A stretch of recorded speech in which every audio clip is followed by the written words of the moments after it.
Hi guys, so this is the assessment for your reflective report. We've viewed a scenario and the lady is called Joan in this particular scenario. So hopefully you've studied that scenario with a fine-tooth comb and read it a couple of times. Okay, so I've given you a template as well that's provided on Moodle, but these are the questions that you really need to concentrate on. Define complex cares. Describe what caring for a person with complex health needs mean. Describe two challenges to consider when planning care for the scenario. Describe two health conditions for the scenario, and then two strength-based approaches. Okay, let's go to the rubric. Remember, you've got a template to follow with this. There will be quite a bit of reference in this as well, because not only do you get the information from class, you do have to do quite a bit of research yourself. So don't forget to research it. First of all, you want to know what complex cares means. Now, there is complex cares of different levels, so make sure you state that. It could be that the person just has two conditions, but then it can go on to a person who has 6 or 7 conditions and the medication interacts with each other badly. So just explain what complex cares means. And then when you've described that comprehensively, describe two of the challenges from planning for those cares.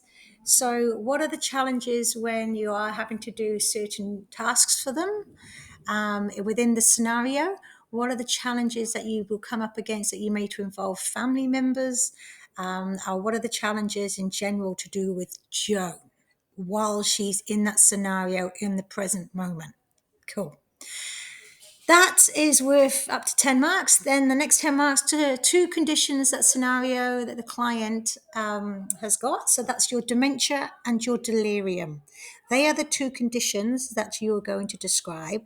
You're going to describe their symptoms and you're going to do a short description of what dementia actually is and what's slightly happening in the brain and the associated symptoms with it, how you may proceed to get delirium, what may cause the delirium, how is it different to dementia, and some signs and symptoms in that as well. So look at that. There's headings in that template, real nice and clear for you to follow, but that's a good 10 marks as well. This one where you actually do have to do a bit of research too. We'll be getting you doing research in class as well as explaining it.